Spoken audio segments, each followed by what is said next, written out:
What happens when a legendary Muay Thai champion picks a random woman from the crowd to use as a demonstration dummy? What happens when that champion has never lost a fight in 8 years? What happens when the woman she chooses looks like she's never thrown a punch in her life? In a Bangkok warehouse in 1972, the most feared female fighter in Thailand made that choice. She pointed at a small Western woman standing near the exit and called her into the ring. The champion didn't know who she had chosen. The crowd didn't know. But in the next 9 minutes, everything the traditional Muay Thai world believed about fighting, about power, about what makes someone truly dangerous, would be turned completely upside down. The Muay Thai champion in the center of the ring did not know who she had just called out. The promoters sitting ringside did not know. The cut man wrapping hands in the corner did not know. The 800 people packed into the converted warehouse in Bangkok's Klong Toey district did not know. Only 3 people in that entire building knew who the quiet woman standing near the back exit was. The woman who had been dismissed with a wave. The woman who had been told to step into the ring so a champion could demonstrate proper striking technique on a willing volunteer. The woman who weighed barely 118 pounds and looked more like a yoga instructor than a fighter. In the next 9 minutes, the most decorated female Muay Thai fighter in Thailand's underground circuit would have every assumption about combat, about tradition, about what makes someone dangerous, completely shattered. Her undefeated record of 47 fights, her legendary elbow strikes, her reputation as the Iron Lotus of Klong Toey, everything she had built over 8 years of brutal competition would be fundamentally challenged by a woman she had randomly selected from the crowd, a woman she had assumed was soft, a woman she thought knew nothing about real violence. She had chosen the wrong woman. It happened on the night of July 23, 1972. This is the story that the traditional Muay Thai establishment tried to bury. Bangkok, Thailand. An unmarked warehouse in Klong Toey. Thursday night. The space had been transformed into an underground fighting venue. Metal folding chairs surrounded a regulation Muay Thai ring, the canvas stained with years of sweat and blood. Exposed bulbs hung from chains overhead, casting harsh shadows. The air was thick with cigarette smoke, tiger balm, and the metallic scent of anticipation. This was a Nakmuay showcase, not an official stadium fight, but the real thing. Invitation only. Fighters from across Southeast Asia. 5 different styles represented. Traditional Muay Thai, Muay Boran, Lethway, Pencak Silat, Kun Khmer. 800 spectators, mostly fighters themselves, trainers, promoters, gambling syndicates, and the kind of people who needed to see real combat to feel alive. Everyone who mattered in Bangkok's underground fight scene was present. The evening had been running since 7 p.m. 4 hours of matches. The crowd was energized, hungry for what came next. The final demonstration of the night was about to begin. A technical showcase by the event's headliner, Siriporn Taweesin. Anyone involved in Thai fighting culture in 1972 knew that name. Siriporn, called Dok Mai Thong, the Iron Lotus, was the most feared female fighter in the underground circuit. Her record was mythical. 47 professional fights. 47 victories. 31 by knockout. 16 years of training since childhood. Her entire fighting philosophy was built around a single devastating weapon, a technique so precise that in 8 years of competition, no opponent had ever successfully defended against it. Her spinning back elbow. She executed it from orthodox stance with no telegraph, no preparation, no warning signal. One moment she was measuring distance. The next moment her elbow was carving through your orbital bone, and you were trying to remember your own name. Cornermen who had witnessed it said the sound was distinctive, like a wooden bat hitting a side of beef. Doctors who treated her opponents said the fracture patterns were unlike anything they typically saw in Muay Thai. The force was too concentrated, too surgical. Siriporn stood 5 foot 9 inches. She weighed 145 pounds of dense, conditioned muscle, long limbs, longer reach. Her advantage in the clinch was so overwhelming that fighting her felt like being trapped in a mechanical press. You couldn't escape, you couldn't breathe. You could only wait for the inevitable elbow that would put you down. Tonight she was scheduled to demonstrate that technique, show the audience what separated a good fighter from a legendary one. Maybe work some light technical sparring with a predetermined partner. Accept the respect. Collect her appearance fee. Maintain the myth. That was the plan. Siriporn stood in the center of the ring.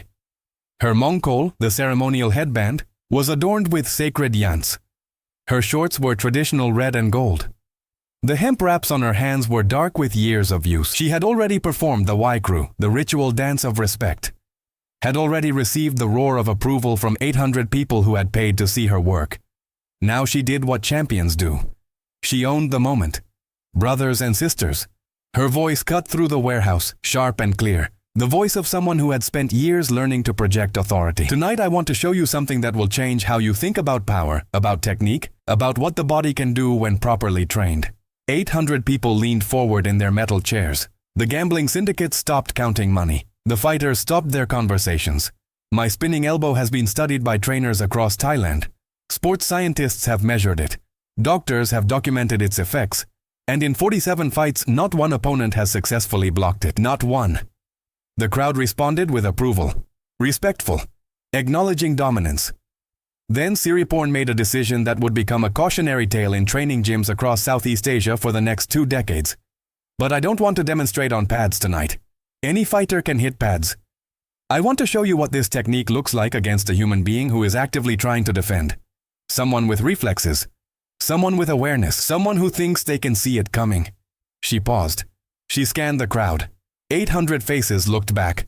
I need a volunteer. Anyone who thinks they understand distance and timing. Any style, any background. Come up here. Try to block my elbow. I'll pull it before impact. No one gets injured. I just want everyone here to see what elite technique looks like when it meets real resistance. Silence. No one moved. The smart fighters in that warehouse knew better than to volunteer against Siriporn's spinning elbow. The proud ones calculated their chances. The mathematics were discouraging. Siriporn waited. 5 seconds, 10 seconds. The silence became heavy. A champion had issued a challenge and the room had gone quiet. Siriporn's smile widened slightly. She understood this dynamic. The hesitation validated her reputation before she ever threw the technique. Then her gaze settled on someone near the back exit. A woman. Western. Possibly European or American. Young, maybe late 20s. She stood completely still while everyone around her shifted and whispered. She wasn't wearing fight gear, no gloves, no wraps, no shin guards, nothing to indicate she had any connection to combat sports. Plain gray athletic wear, hair pulled back in a simple ponytail. She looked like someone who had wandered into the wrong warehouse. A tourist, a civilian, someone who had somehow gotten past security and was now witnessing something she didn't understand. But something about this woman caught Siriporn's attention. It wasn't her size, though she was noticeably smaller than Siriporn. It wasn't her appearance. It was the way she was watching the ring. Not watching the way a spectator watches entertainment. Watching the way a sculptor studies marble. Analyzing. Measuring. Understanding structure that others couldn't see. Siriporn didn't deliberate long. She needed a volunteer. This small Western woman would be perfect. Small enough to make the size difference dramatic. Foreign enough to make the crowd appreciate Thai fighting superiority. The audience would see this tiny figure standing across from the Iron Lotus. They would worry for her safety. And when Siriporn's elbow stopped a hair's width from her face, they would erupt in appreciation. Perfect theater. Perfect demonstration of control. Siriporn pointed. You. The Western woman. Back by the exit. You want to see real Muay Thai? Up close? A few people laughed nervously. This was part of Siriporn's showmanship. The foreign woman didn't laugh. She looked at Siriporn. Looked at the finger pointing at her. Looked at the ring, the crowd, the situation. Then she said one word in perfect Thai. Chai. Yes. She said it the way someone confirms a restaurant reservation. No excitement, no fear, no emotion whatsoever. The man standing next to her, a compact Thai trainer named Somchai Fechabun, grabbed her wrist, squeezed hard, leaned close, spoke in rapid English. No, don't. She doesn't know. The woman looked at her companion. Her expression remained neutral. She gently removed his hand. She replied quietly in English. She asked. It would be rude to refuse. Somchai closed his eyes. He knew what was about to happen. Not to this woman. To Siriporn. To everyone who thought they understood fighting. The Western woman walked toward the ring. She moved through the crowd the way smoke moves through air. Fluid. Inevitable. People parted without consciously deciding to. She was just a small woman approaching the ring. A volunteer for a demonstration. Nobody important. In 1972, this woman was invisible in the martial arts world. No competition record, no lineage claims, no social media presence because social media didn't exist yet. She was 29 years old. She ran a small self-defense school in Brussels, teaching a hybrid system she had developed over 15 years of obsessive study. She had been born in Soviet-era Poland, raised in Belgium, and had spent her 20s traveling across Asia training with anyone who would teach her, studying not styles but principles, not techniques but body mechanics, not tradition but truth. She had been invited to this event not as a competitor, not as a featured guest, but through a personal connection. Somchai Fechabun, the trainer standing near the exit, had met her 2 years earlier at a seminar in Manila. What he saw that day had fundamentally changed how he understood leverage and anatomical advantage. He had immediately recognized that this woman, whose name most people mispronounced, understood something about human movement that took most martial artists a lifetime to glimpse. Her name was Katarzyna Nowak, though she went by Kasia to make it easier for non-Polish speakers. Somchai had been trying for 2 years to get influential people in the Thai fighting community to watch her work. Tonight was supposed to be an observation opportunity, a chance for Kasia to study elite Thai fighters up close, a networking opportunity. Definitely not a demonstration, absolutely not a direct challenge to the most dangerous female fighter in Bangkok's underground scene. When Somchai saw Siriporn point at Kasia, his stomach dropped. He leaned toward the man next to him, another trainer he knew from the gym circuit. His voice was barely audible over the crowd noise. "This is bad." The man frowned. "What?" "That's Kasia Nowak." "Who?" Somchai paused. He didn't know how to compress what he knew into a simple answer. He didn't know how to explain that this small woman had spent 15 years systematically deconstructing every martial art she encountered, keeping what worked under real pressure and discarding everything else. So he said the only thing that felt accurate. Siriporn just made a terrible mistake. Kasia reached the ring, climbed through the ropes, walked to the center. For the first time, Siriporn Taweesin and Katarzyna Nowak stood face to face. The contrast was stark. Siriporn towered over Kasia, 5'9" against 5'4", 145 pounds against 118. Siriporn's traditional Muay Thai attire was ceremonial, sacred, representing lineage and history. Kasia wore plain gray athletic clothes, no ceremony, no decoration, no indication of rank or achievement. She looked like someone who had walked out of a gym and accidentally ended up in a fighting ring. Siriporn extended her hand. Kasia shook it. Siriporn noticed 2 things. First, Kasia's handshake was surprisingly firm for someone her size, not aggressive but solid, the grip of someone who understood how to transfer force efficiently. Second, Kasia's forearms and hands showed unusual development. Dense, compact, the kind of conditioning that came from years of specific, focused work. Siriporn dismissed both observations. Grip strength didn't stop spinning elbows. Forearms didn't eliminate a 27-pound weight difference or a 5-inch reach advantage. "What is your name?" Siriporn asked in English, assuming the Western woman didn't speak Thai. "Kasia," the woman replied in fluent Thai. "Kasia Nowak." The name meant nothing to Siriporn. She had never heard it in any fighting context. "Do you train?" "Yes." "What style?" Kasia paused for just a moment, as if considering how to answer. "Everything that works," she said. "Nothing that doesn't." The answer was strange. Siriporn wasn't sure if it was arrogance or honesty. She turned to address the crowd. Microphone raised. "Ladies and gentlemen, we have a brave volunteer. Kasia from..." She turned back. "Where are you from?" "Belgium." "Kasia from Belgium. She trains in multiple styles. Let's show her some appreciation for her courage." The applause was polite but tinged with concern. The crowd felt sorry for the small foreign woman. They assumed she didn't understand what she had agreed to. They assumed she was about to have a very educational experience with one of the most dangerous techniques in Muay Thai. Siriporn turned back to Kasia, lowered her voice. "Listen, I'm going to pull the technique. I won't make contact. You just need to stand there and try to react. Try to defend or evade, whatever your training tells you to do. Understand?" Kasia nodded. "Don't worry," Siriporn added. "It will be very quick. You won't have time to be afraid." Kasia looked up at the woman who was 5 inches taller, 27 pounds heavier, 47 fights undefeated, possessor of a technique that had broken orbital bones and ended careers. "Yes," Kasia said quietly. "Very quick." Something in Kasia's tone made Siriporn hesitate for a fraction of a second. Not the words. The quality beneath the words, not confidence. Siriporn had confidence. This was something else. Quieter, deeper. It was certainty. Siriporn shook off the feeling, stepped back, assumed her orthodox stance. I am ready when you are, Kasia said. She was still standing in the center of the ring. No fighting stance, no guard position. Hands relaxed at her sides, feet shoulder-width apart. Weight evenly distributed. Completely open. Completely relaxed. She looked like someone waiting for a bus. 800 people in that warehouse held their breath. The ringside promoters leaned forward.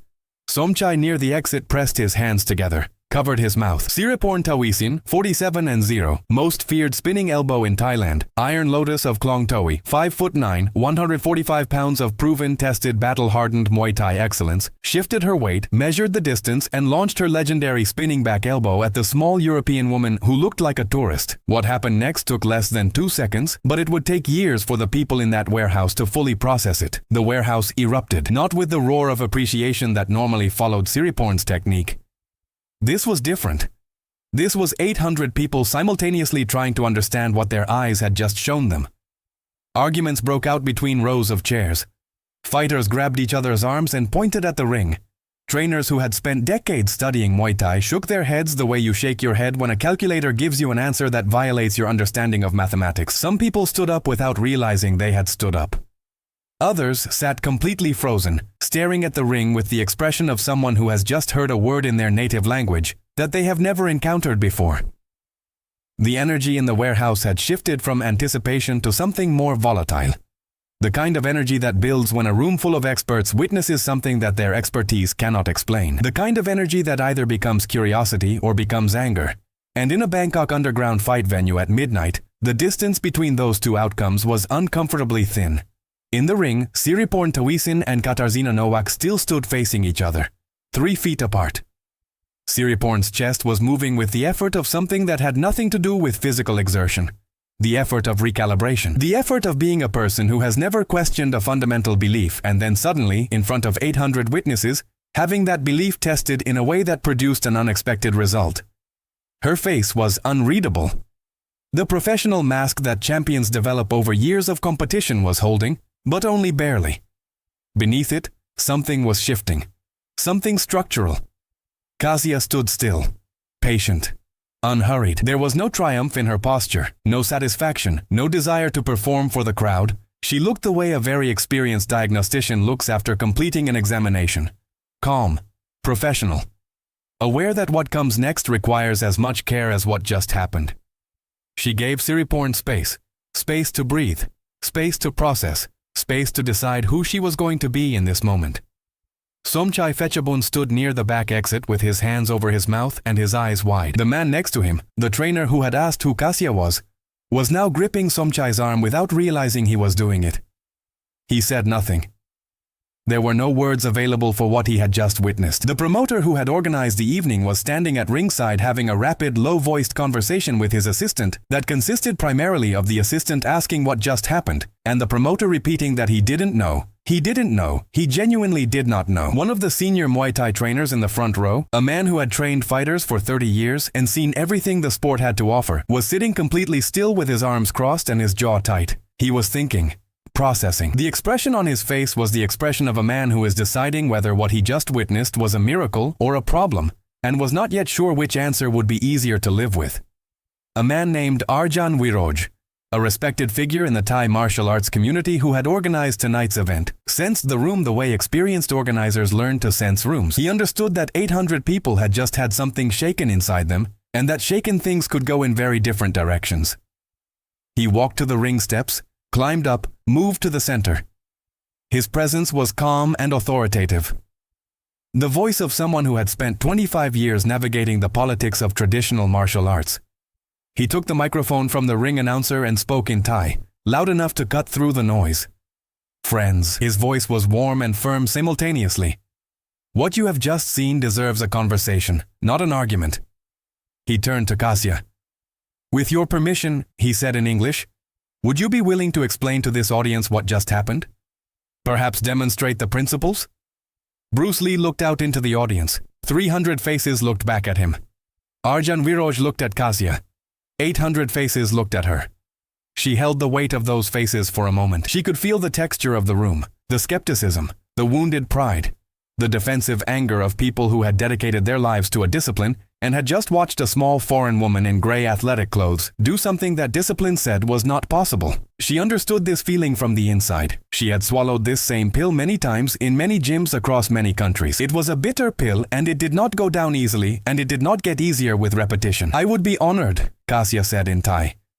The murmurs that ran through the crowd when they heard her use the language were different from the murmurs that had followed the demonstration.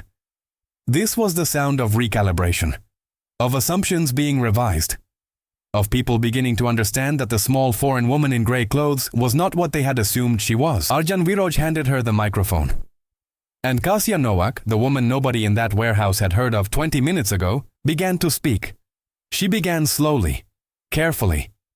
The way you approach a room where you know people are hurting and you need them to trust you before they will hear you. She spoke in Thai with occasional English when the Thai didn't have the precise word she needed. "Siriporn's spinning elbow," Kasia began, looking at the champion directly, "is extraordinary. I want to be clear about that before I say anything else. The mechanics of it, the power generation, the rotational speed, the commitment of the full body weight into the point of the elbow, this is genuine mastery.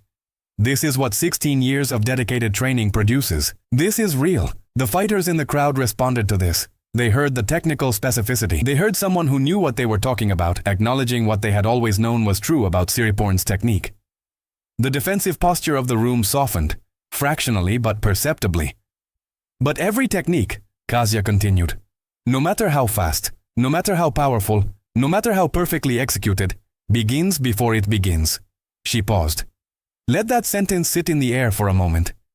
Every physical action the human body performs is preceded by preparation. Neural signals travel from the brain to the muscles. Muscles shift and load before they fire. Weight transfers before rotation initiates. The body organizes itself before it moves. This organization happens in fractions of a second. Too fast for the conscious mind to register in most cases.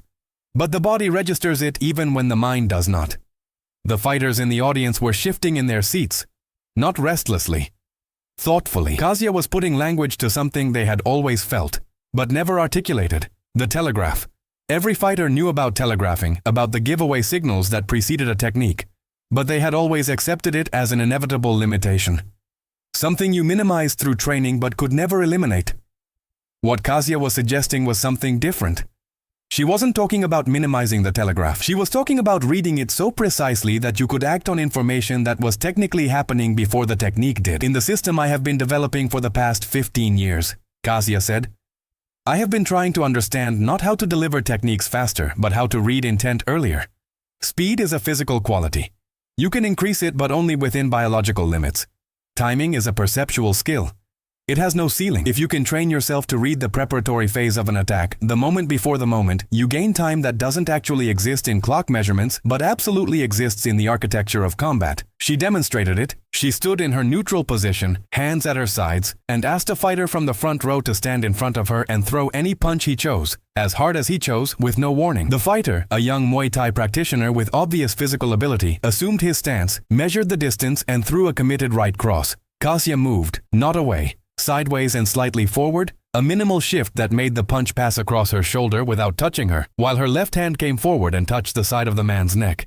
Gently, almost tenderly, but precisely. The contact point was not random.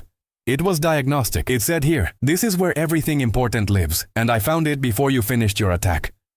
The man stood still for a moment with his fist extended past Kasia's shoulder. Then he turned and looked at the crowd. And the crowd erupted again. "That wasn't evasion," Kasia explained. "Evasion is reactive. I moved before he committed to the attack during the loading phase, when his weight shifted and his shoulder began its rotation. By the time his fist was traveling, I was already where I needed to be." She turned to Siriporn. "Would you be willing to try again? With full commitment this time. No pulling back." Siriporn looked at her. The champion who had not lost in 47 fights.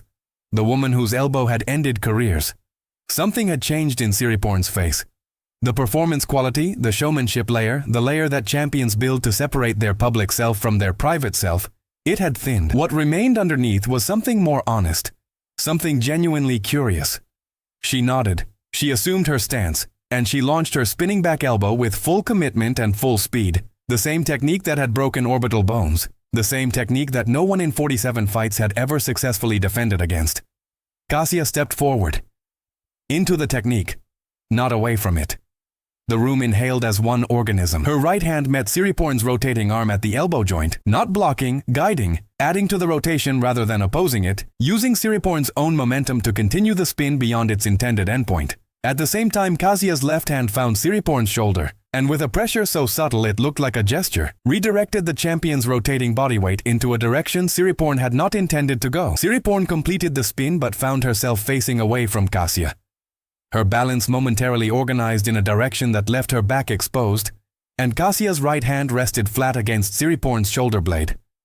Not a strike, a placement, a physical statement. An anatomical period at the end of a sentence that said here, "This is how it ends, and I chose not to end it." Kasia stepped back. Siriporn turned around. For a long moment the two women stood looking at each other. The warehouse was completely silent. 800 people were not speaking because there were no words yet available for what they were processing. Siriporn looked down at her own hands, then at Kasia, then at her hands again. She did not look defeated. She looked like someone who has been handed information they did not previously possess and is working out the implications of that information in real time. This was not humiliation, this was education. Kasia understood the difference and had been deliberate about which one she delivered. She had not embarrassed Siriporn. She had shown her something. There is a fundamental difference between those two things, and the difference matters enormously, especially in front of 800 people who respect the person standing across from you. Arjan Viroj stepped forward again. He could feel that the room had moved from volatility toward something more productive, something rarer and more valuable. Genuine curiosity. "Can you explain what happened?" he asked Kasia. "Can you show us the mechanics?" Kasia nodded, and for the next 15 minutes she gave a demonstration that none of the 800 people in that warehouse would ever forget, regardless of how many years passed. She demonstrated structural alignment, the idea that the human skeleton has positions of mechanical advantage and disadvantage, and that knowing these positions in real time during a fight is more valuable than any single technique. She demonstrated how the body's balance system, the proprioceptive network, creates brief moments during complex techniques where a fighter's ability to adjust is temporarily compromised, not because they are slow or untrained, but because the physics of rotation and momentum require it. She demonstrated touch sensitivity, asking Siriporn to extend her arms and maintain contact while both women tried to reach each other's center line. Siriporn could not reach Kasia. Not once. Every time the champion moved, Kasia's hands were already in the new position, having read the movement through the point of contact before the movement fully materialized. Siriporn's hands kept meeting Kasia's forearms. Kasia's hands kept arriving at Siriporn's throat, her sternum, her jaw, lightly, without aggression, but with absolute precision. "This is what I call listening with the body," Kasia explained, as her hands continued their fluid, responsive movement around Siriporn's attempts to penetrate her structure. When two bodies are in contact, information flows through that contact that is faster than visual information. Your muscles tighten before they contract.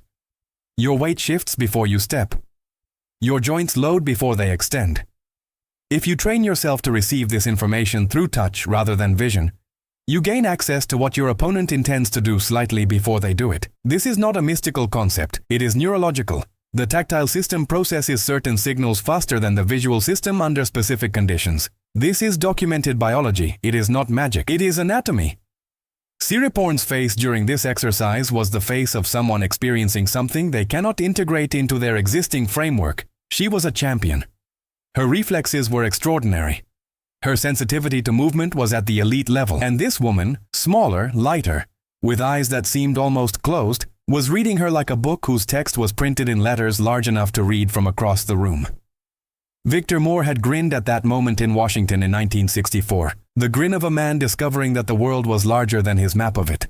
Siriporn's expression was different, more complex. She was Thai, trained in a tradition that understood deeply the concept that mastery was a direction rather than a destination, that the best practitioners were the ones who understood most clearly how much they did not yet know. Siriporn had known this intellectually for her entire career. Tonight she was feeling it in her body. There is a significant difference between knowing a truth and feeling a truth, and she was crossing that distance in front of 800 witnesses, and she was doing it with a grace that said something real about who she was beyond her fighting record. Kasia asked for another fighter from the crowd.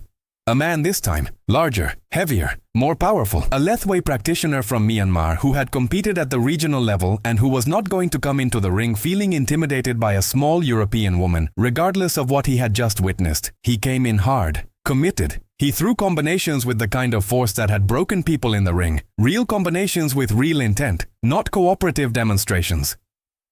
Kasia moved through them the way weather moves through a landscape. She was never where the strikes were going. She was always in the position that made the next strike mechanically awkward for the attacker to throw without either stopping or overcommitting. She was not fighting him. She was solving him. Each of his attacks answered a question about his structure and balance and timing, and she used that answer to position herself for the next answer, building a map of his movement in real time and navigating it with a precision that made 800 experienced fighters feel like they were watching something from outside the boundaries of what they understood combat to be. She did not strike him. Not once. She did not need to. Every time he threw, she was somewhere that made the throw an answer to a question he had not intended to ask. And she used that answer to arrive at a position that said silently and clearly that if she had chosen to strike, here is where she would have struck. And here, and here. After 90 seconds he stopped. Not because he was told to stop, because he ran out of ways to approach her that his experience and training could generate. He had exhausted his framework. She had absorbed everything his framework could produce and returned none of it. He stepped back, breathed. Looked at her, looked at the crowd, looked at her again. Arjan Viroj took the microphone back. The energy in the room had completed its transformation. What had begun as a showcase for a dominant champion had become something that none of them had planned and none of them could have anticipated. A seminar, an opening, a crack in a wall that many of those 800 people had not known existed because the wall had been there for so long that they had stopped seeing it as a wall and had started seeing it as simply the shape of the room. Kasia addressed the crowd one more time before Arjan could speak. Her voice had changed. Earlier it had been precise and clinical, the voice of someone delivering information carefully in a language not their own to an audience predisposed to reject what they were hearing. Now it was warmer, still precise, but warmer. What I have shown you tonight is not a critique of Muay Thai, she said in Thai. Muay Thai is one of the most sophisticated combat systems human beings have ever developed. Siriporn is living proof of what genuine mastery looks like. What I have tried to show you is simply that there are questions that Muay Thai, like every martial art, has not yet asked, and that asking those questions does not weaken your art. It expands it. The fighters who are most dangerous are not the ones who know the most techniques. They are the ones who understand most deeply why their techniques work, and therefore understand how to adapt when they encounter something their techniques were not designed for. Every style is a hypothesis about how combat works. The best fighters are the ones who keep testing their hypothesis, even when the results are uncomfortable. Especially when the results are uncomfortable. The applause that followed was complicated. It was the applause of people who were not sure yet what they thought, but were sure they had witnessed something worth thinking about. Some of the crowd applauded with genuine enthusiasm. Some with careful respect. Some with the cautious appreciation of people who recognize quality even when quality challenges them. And a small number did not applaud at all, sitting with arms crossed and jaws set, already constructing the arguments they would make tomorrow about why what they had seen was not what it appeared to be. Kasia bowed. A small bow, precise and respectful. She left the ring the same way she had entered it, quietly, without ceremony. Without performance. The warehouse took a long time to empty that night. Fighters who had competed earlier in the evening and should have been exhausted, who should have been thinking about ice baths and protein and sleep, stood in clusters between the metal chairs and talked with an intensity that had nothing to do with tiredness. The conversations happened in Thai, in Burmese, in Malay, in English, in the private language of people who share a physical discipline and have just had that discipline re-examined in front of their eyes. Every conversation was about the same thing. The small foreign woman. The spinning elbow that found nothing. The touch that preceded the movement. The stillness that somehow contained more information than motion. The 9 minutes that had redrawn the map. Siriporn Taweesin's trophy sat on the promoter's table near the ring steps. She had won the evening's showcase by reputation and record and the formal acknowledgement of the organizers. Her 47-0 record was intact. Nobody had beaten her. Nobody had come close to beating her in any traditional sense of the word. But Siriporn did not go to the promoter's table. She stood near the ring and watched the crowd the way you watch a fire. Not with any particular focus, just letting the light move. She was processing something that had no immediate resolution. She was a champion, Champions process differently than other people.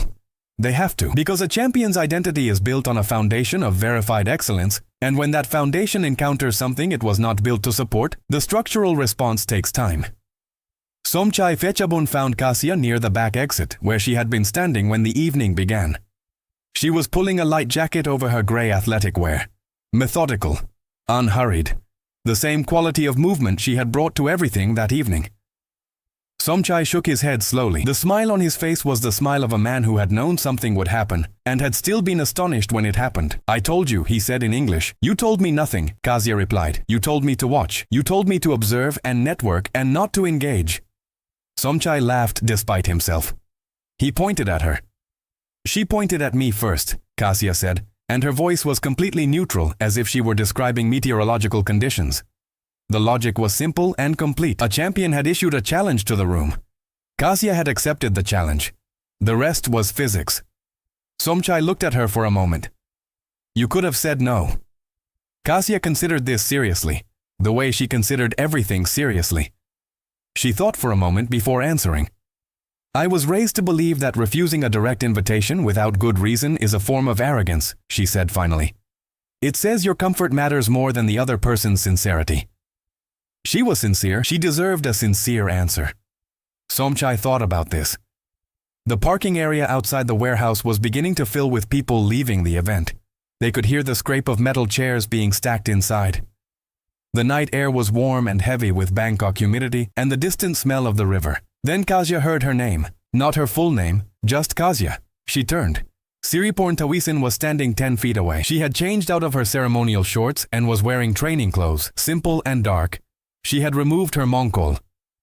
Without the ceremonial equipment and the ring and the lights and the crowd and the weight of her record, she looked different, younger, more open. The armor that champions wear in public, the armor built from years of being observed and judged and measured, was temporarily absent. What remained was someone who had experienced something genuinely new and was honest enough to acknowledge it. Siriporn looked at Kasia the way you look at someone when you have been rehearsing a conversation in your head and are not sure if the rehearsal prepared you for the reality. Kasia waited. She gave Siriporn the space that the moment required. The same space she had given her in the ring. "I owe you an honesty," Siriporn said in English, choosing the word carefully. Not an apology, though there was apology in it.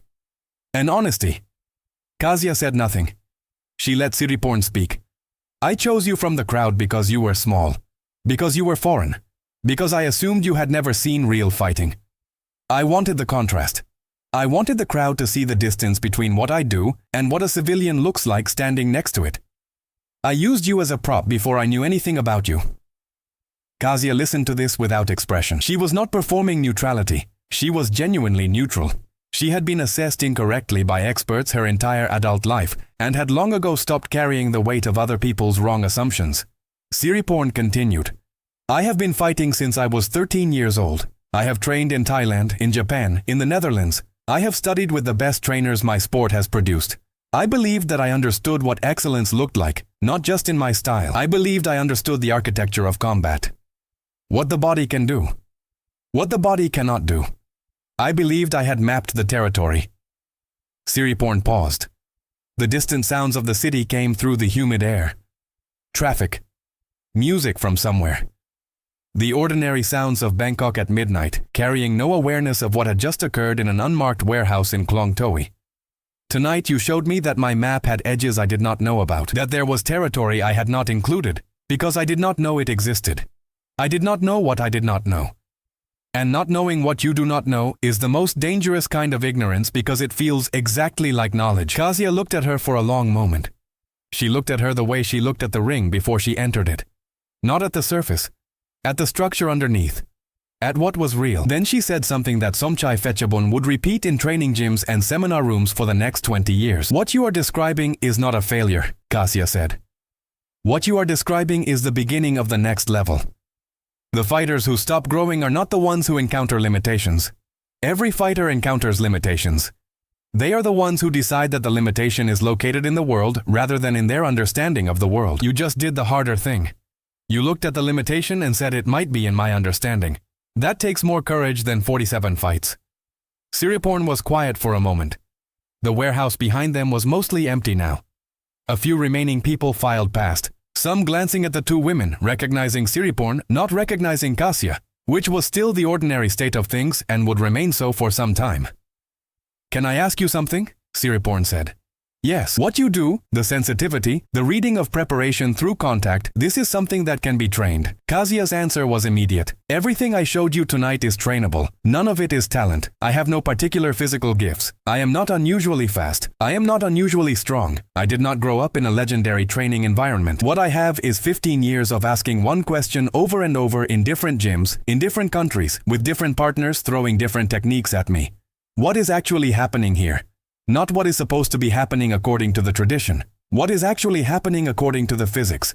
That question, asked honestly, practiced patiently, produces the things you saw tonight. Not in 15 years for everyone. The timeline varies, but the direction is available to anyone willing to walk it." Siriporn absorbed this, processed it. Then she said what champions eventually say when they have been honest with themselves long enough. "Will you show me?" Not as a demonstration. As a beginning. Kasia looked at her. The way she had looked at her on the ring. At what lived behind the eyes. What had changed there. What was real and what was still performance. She saw that the question was genuine. That the woman asking it was not the same woman who had pointed at her from the center of the ring 2 hours ago. That woman had been a champion who believed her map was complete.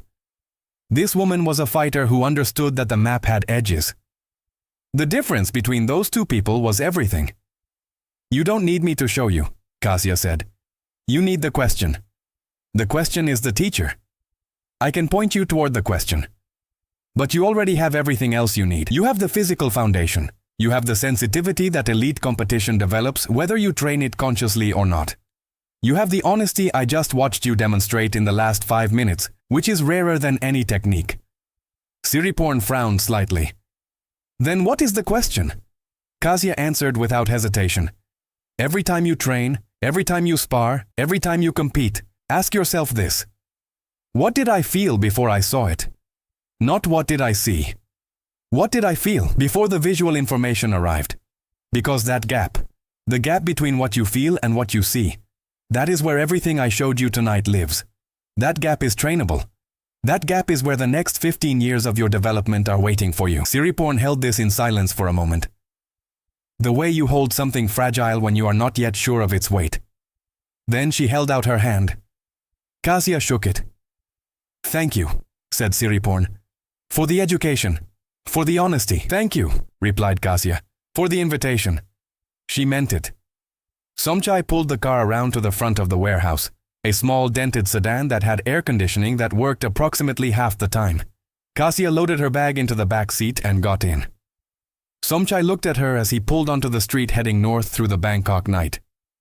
"You know what is going to happen now," he said. Kasia looked out the window at the city moving past. The lit signs, the night markets beginning to close.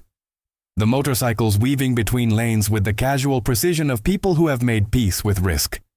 Kasia was quiet. "Every person in that warehouse is going to tell someone tomorrow," Somchai continued. "And those people are going to tell someone else. Within a month, every serious fighter in Southeast Asia is going to know your name."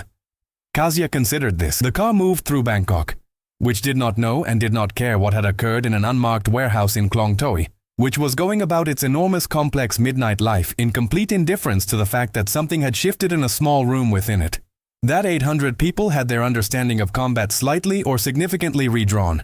That a champion had stood in a ring and had the courage to learn something in public. That a woman nobody had heard of had walked into a building as a nobody and walked out as something else, though she herself felt entirely continuous with who she had been when she walked in. "Good," Kasia said finally. Somchai glanced at her. "Good?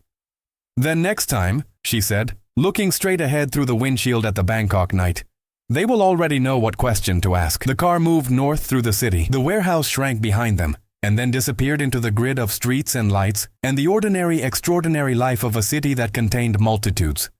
Inside, the last of the metal chairs were being stacked. The ring canvas was being rolled. The overhead bulbs were being switched off one by one.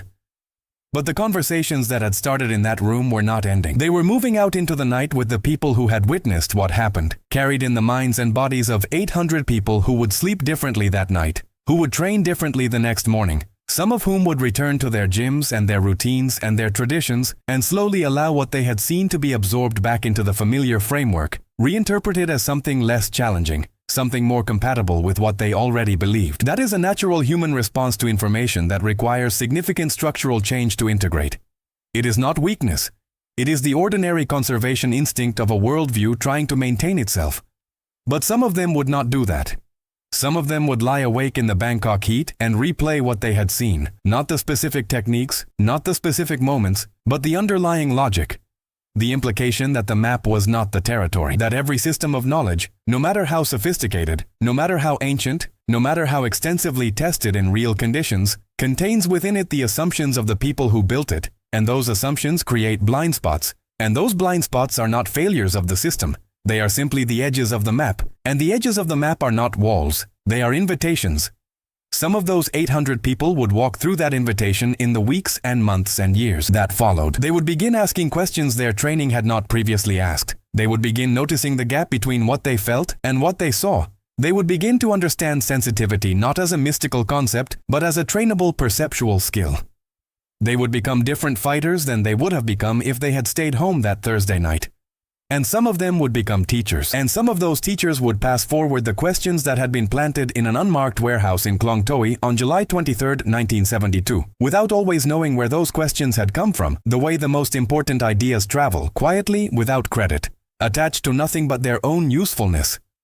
Siriporn Taweesin fought 3 more times after that night. She won all 3, which surprised no one. What surprised the people who knew her was the quality of those victories, the way she moved, the way she listened in the clinch, the way she seemed to know things slightly before they happened. Her trainers noticed it. Her opponents felt it. She never fully explained it to anyone. But she added one question to every training session for the rest of her career. She asked her students to ask it too. What did you feel before you saw it? She never said where the question came from. Some knowledge travels that way, quietly, without a name attached to it, doing its work in the background of things. Kasia Nowak returned to Brussels. She expanded her school slowly, teaching not systems but principles, not techniques but the questions that produced techniques. She was not famous. She did not seek to be famous. Fame was a different thing from impact, and she had always been more interested in impact. Students came from across Europe and eventually from farther away, drawn by word of mouth from people who had trained with her and returned home different from how they had left. She gave occasional seminars. She published one small book, in Polish first, then in French, then in English, that had a modest readership among people who thought carefully about human movement and physical intelligence. She did not attend the events where her name might have been recognized. She did not cultivate a public profile. She trained, she taught. She kept asking the question, what is actually happening here? Not what is supposed to be happening. What is actually happening? And the asking of that question, repeated every day across 15 more years of work, produced things she could not have predicted from the outside. Produced students who produced students. Produced ideas that traveled in the way genuine ideas travel, slowly and quietly and further than you can see from where you are standing. Produced a methodology that would not carry her name in most of the places it eventually arrived, but would carry her question, which was better, which was the point, which was what she had always been trying to do. On the night of July 23, 1972, a Muay Thai champion stood in the center of a ring in Bangkok and pointed at a small foreign woman near the back exit and said, "You, come up here." She did not know who she had chosen. The woman she had pointed at said yes the way someone accepts a glass of water. She walked to the ring and in 9 minutes gave 800 experienced fighters a question they had not previously possessed. The champion had pointed at her because she was small, because she was foreign, because she looked like nobody. She was not nobody. But more importantly, whether she was somebody or nobody was not the point. The point was the question she carried, and was willing to share with anyone who created the conditions that required an honest answer. The champion had created those conditions by pointing, by asking, by issuing a challenge in front of 800 witnesses. She had opened a door without knowing it was a door. And the woman she had pointed at, who had spent 15 years learning how to walk through exactly this kind of opening, had walked through it with the same quality she brought to everything. Quietly, without ceremony, without the need for the room to know what it had witnessed. On July 23, 1972, a champion pointed to a woman near the exit and said, "You, come here." She had no idea who she had chosen. Now you do, and more importantly, now you have the question. What did you feel before you saw it? That gap is where everything begins.